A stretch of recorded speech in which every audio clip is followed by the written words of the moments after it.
Assalamu alaikum. Hello everyone. Welcome back to my another video. In this video,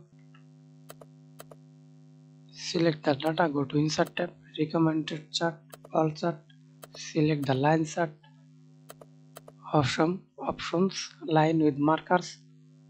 Then now click OK and click the markers. Right click mouse, format series, select markers. OK, option markers.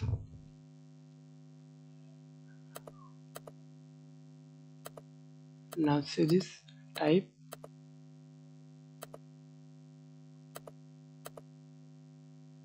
series many shape. OK, size.